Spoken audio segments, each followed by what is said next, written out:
What's up? Tony here again, and today we're going to be talking about air pressure. Yesterday we talked about ratio, right? Your paint mixing ratios, the viscosity of your paints. Today is air pressure.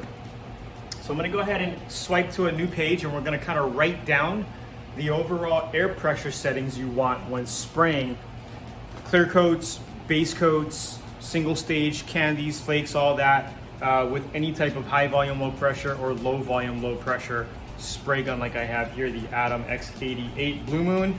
And then we have a digital air gauge here. Some of you guys have analog, some of you guys have digital, and the easiest way to gauge how much air you got coming out is, this is your air adjustment on the gun. Okay, a lot of spray guns, most spray guns have an air adjustment, a separate air adjustment on the bottom or around here somewhere, depending on the model of the gun, all right? This one has it on the bottom. I always wanna keep it wide open, okay? You never wanna adjust your air pressure down in here like this. You keep this wide open, and then you adjust your air with your regulator, your digital air regulator knob here, okay?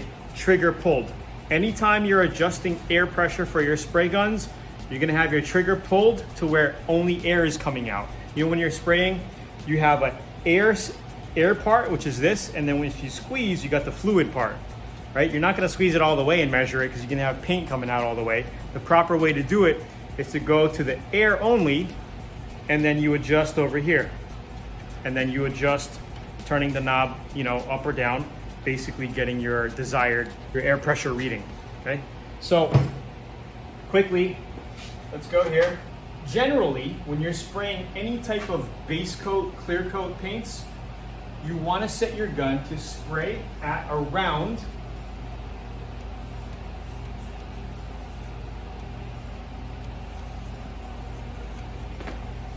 24 to 28 PSI trigger pull, depending on the spray gun. Some spray guns require less air pressure, depending on how they're built, depending on how they atomize the paint.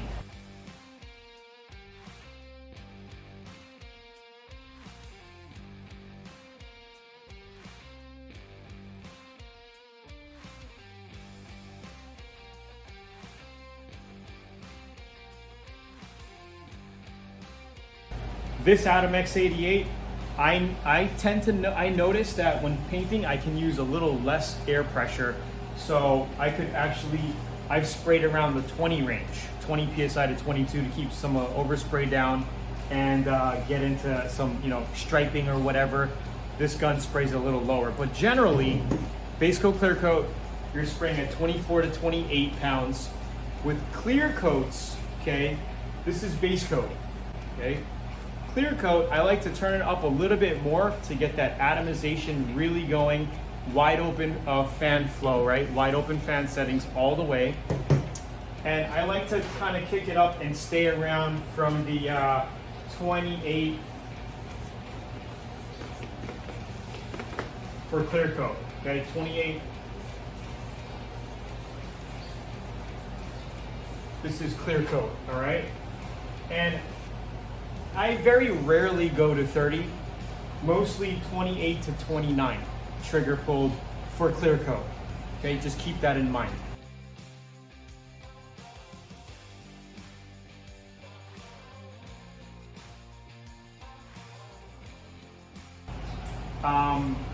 Single stage paints, any type of industrial, if you're painting your Caterpillar or an industrial paint or a work fan or whatever, single stage paints, generally a little bit thicker.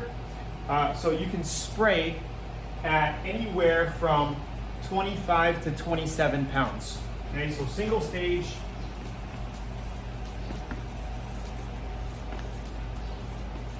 And because there's no clear coat, you don't have to worry about going higher when you're doing a clear phase or whatever. But generally, single stage paints, minimum 25 pounds.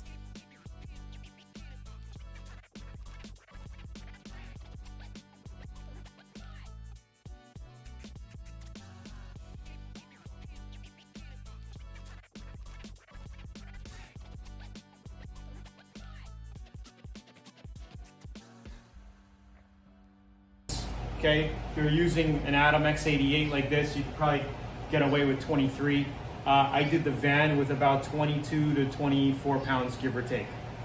So this is the general ballpark where you want to be at. I think 27 is a little high, but you know, anywhere from 25, 24, 25, 26 pounds, maybe 27 again, depending on your gun, is where you want to be at.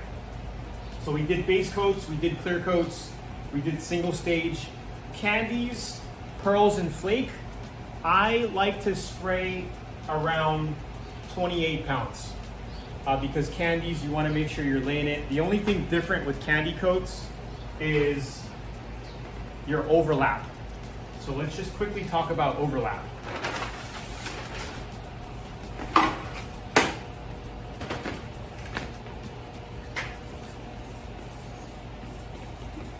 I'm probably going to get on video and do a demo for you on this, but say I had paint in here and I just gave the gun a quick squeeze, right?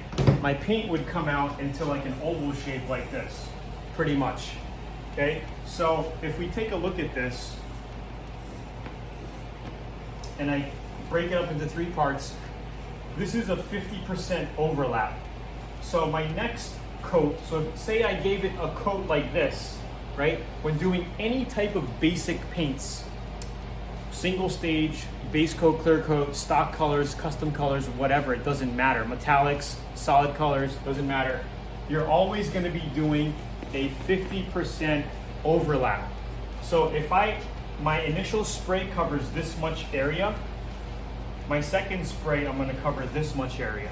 So we're overlapping here. You get it? Does that make sense? So my second spray would come down over here. Third spray would come down over here. You're doing a 50% overlap. That's how you do your painting. And sometimes, you know, you're gonna be painting this way, and when you come on the comeback, you're hitting that 50% overlap. On the comeback, you're hitting 50%. But sometimes you're gonna notice some dry spots. You're gonna see, man, it looks a little dry, especially if you have the gun butt on, you're seeing exactly what you're doing. If you notice a dry spot, I notice a lot of people, they don't go back and hit it again. If you see it come on dry, don't be afraid, you're right there. Give it another coat. There's no like wrong way. Like, just give it another coat, make sure it looks good, and then move on. That's the way to do it. Okay, a lot of people, they're just afraid to go back and, oh, I can't lay an extra coat because my overlap is messed up. It doesn't matter. Just give it another coat and just keep going. The only difference with overlap is with candy coats. So because candy is a clear, it's like a tinted clear coat. That's what I wanted to say. You got to be careful when spraying candy. And if you're doing candy on a car, you want to make sure you're running the whole length of the car.